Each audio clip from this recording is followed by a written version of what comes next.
Alright, so this is from where I left off. I had to stop the video.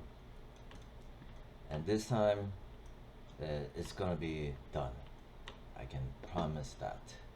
So I'm gonna just turn off the symmetry. It's nearly there. If I press 3, you can see some subtle little, right there. Yeah, right there, see?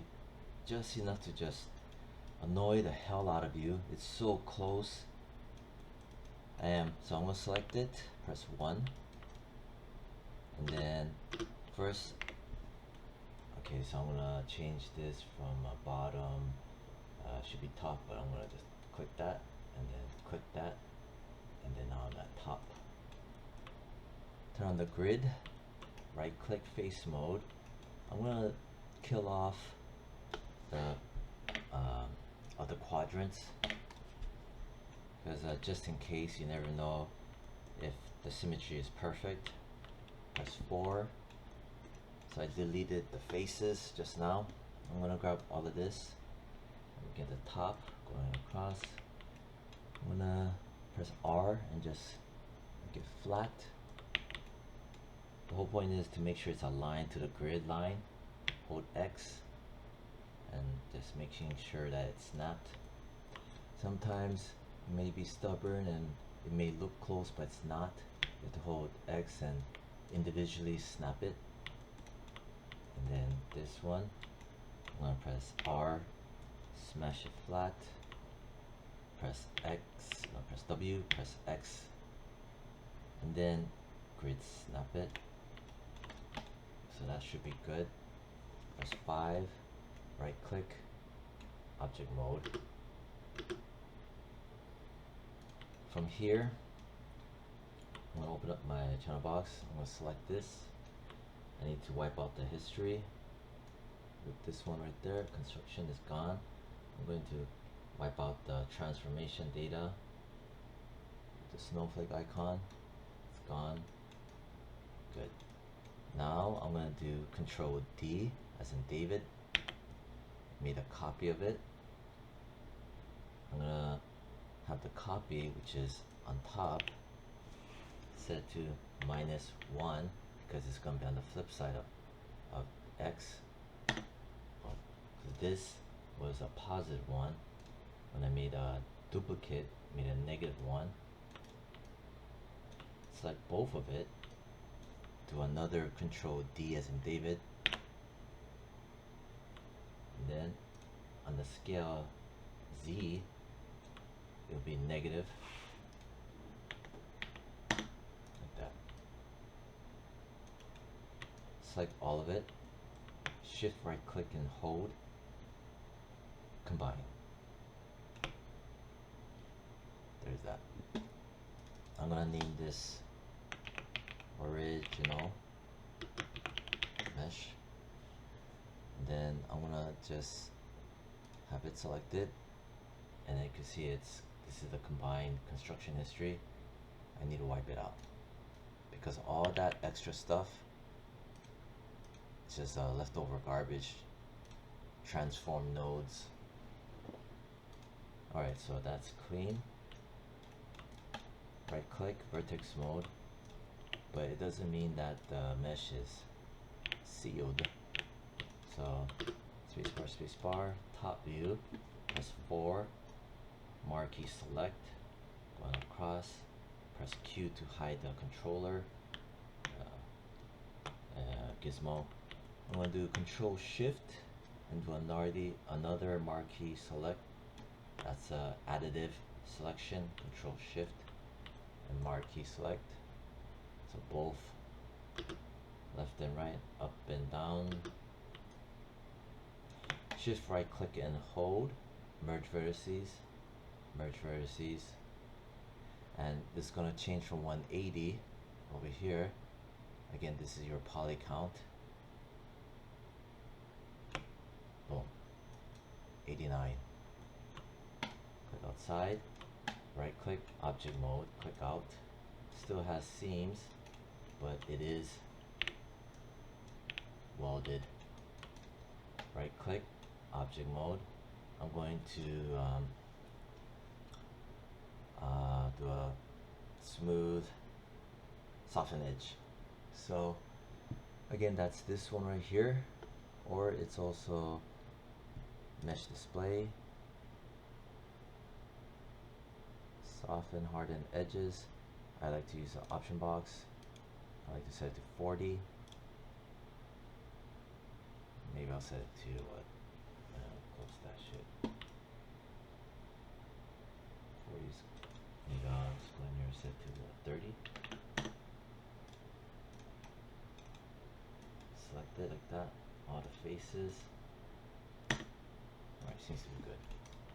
Okay, so all in all, it does look pretty darn decent, but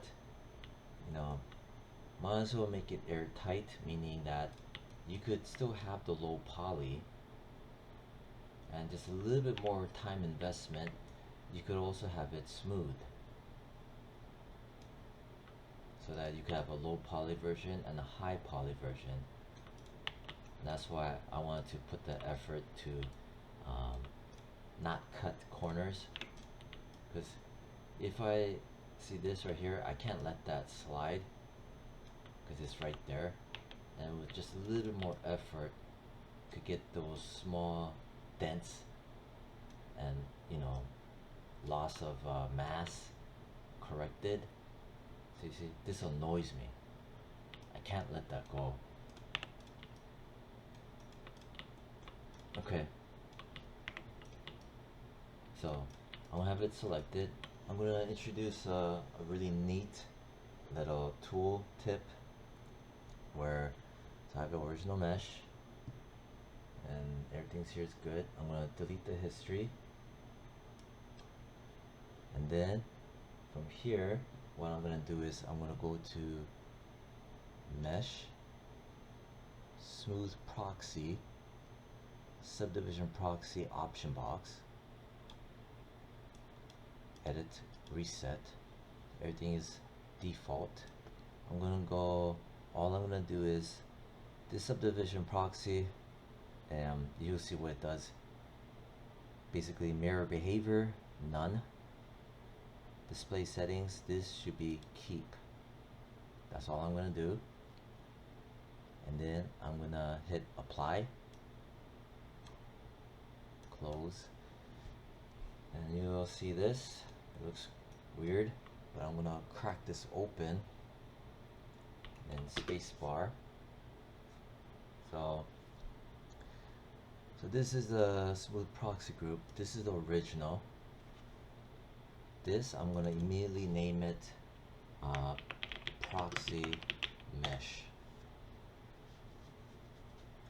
Here I'm going to set this to perspective, panels, perspective, perspective, so they are the same camera.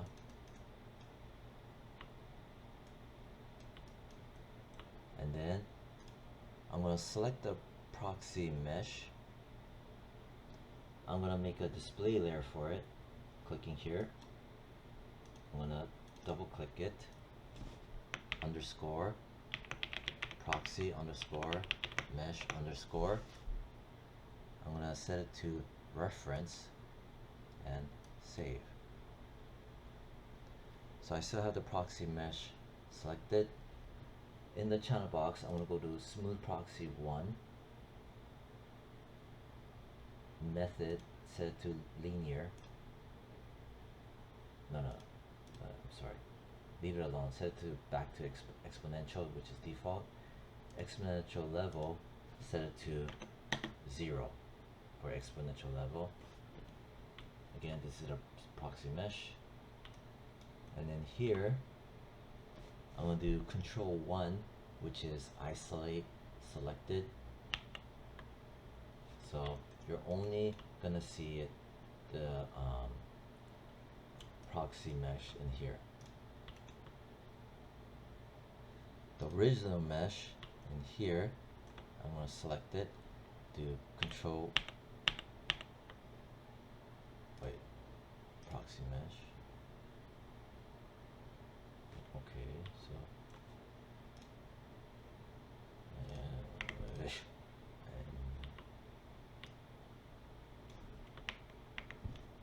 proxy mesh, right, plus 3, okay, there it is, 1 and 3, that's here, that's the proxy mesh. This original control 1, yeah, control 1, which is isolate select, which is the same thing as show, or this one, isolate select. Okay, so basically what happened is, this is the same camera that I had set up. In this same camera, with this original mesh selected, I did a control 1, which will only show this, while I select the proxy mesh.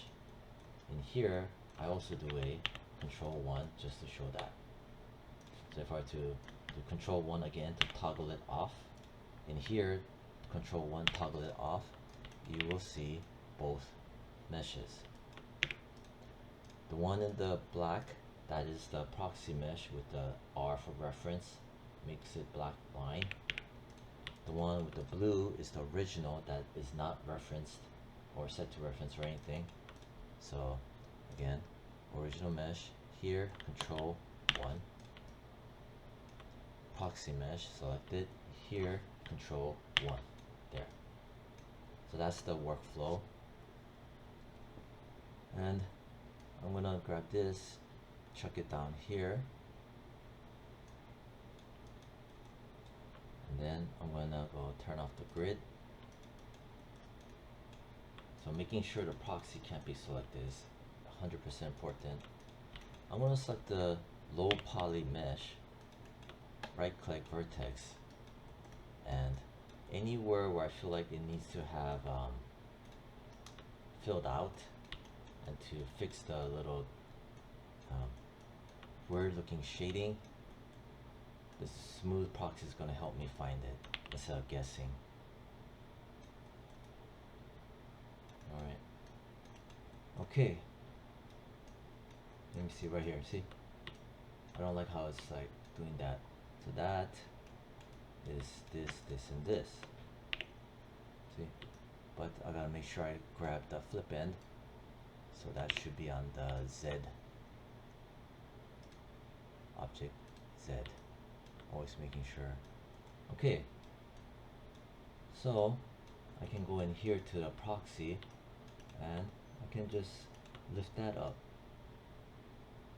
But I'm not lifting the proxy, I'm actually lifting this. It just looks like I'm lifting the proxy. So you can see in real time the update. Instead of, you know, going back and forth, 1 versus 3. Alright. So before, after, not bad. And then what else? I'm gonna grab this, this, and this. Again, this is from the bottom. This over here. Right. Basically left, upside down, these 3. This is the midline. Then what I'm thinking is maybe I'll pull it out a bit to see the smooth proxy updating before, after. Then maybe I'll bulge it out a bit, like so. Click outside. So that should help out. Fill up the weird looking gaps.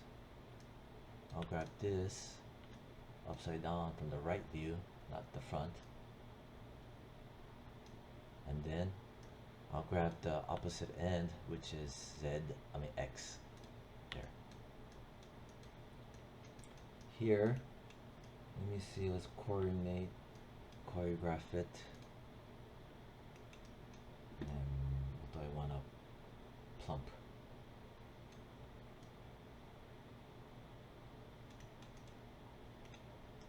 This here, so right side, and then this here. See?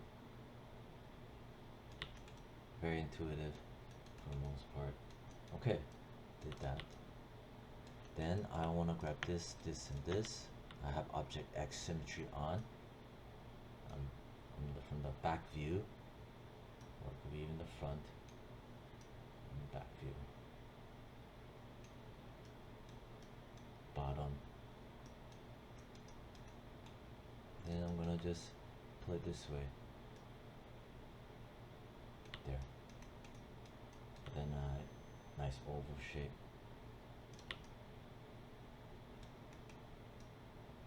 Okay.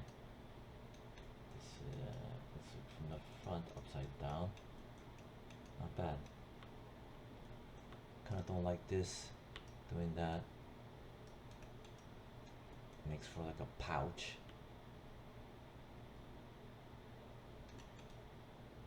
I need a flip side on that. Object Z symmetry. Okay.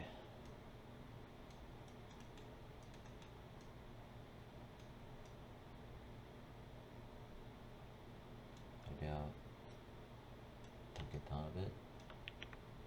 That. Before, after.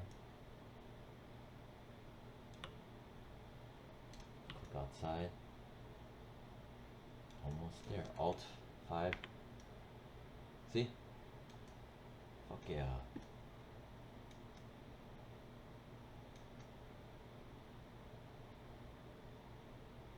I think we're good, yeah. Screw that, we're freaking good. Nice. Huh. Alright. Nice. I'm gonna save this Control Shift S.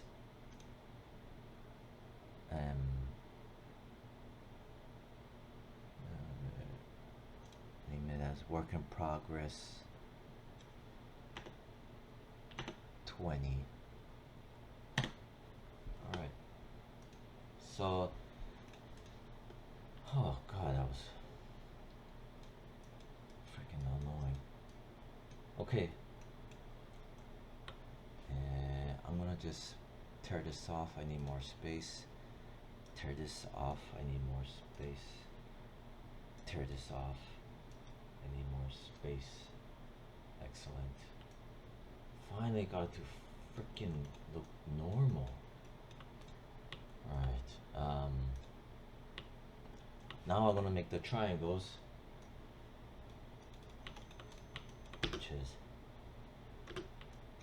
these bad boys. And then we're freaking done. Maybe the cap, the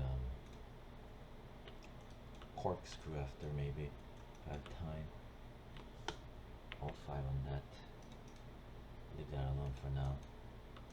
Let it work with me. Alright, object Z is fine, I guess. I'm in my front, select it. And you'll notice there's some, definitely some distortion, lens distortion. I'm gonna select the camera, down right there. This is the front. Attribute editor. Focal length, I'm gonna set that to 90.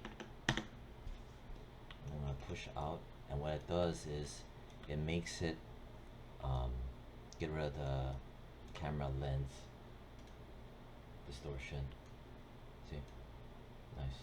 Alright. Click out. This. Close that out. Shift right click, multi-cut. Alright, so from what I remember. Alright, so there's one here. This is the proportions of it. So front, every other.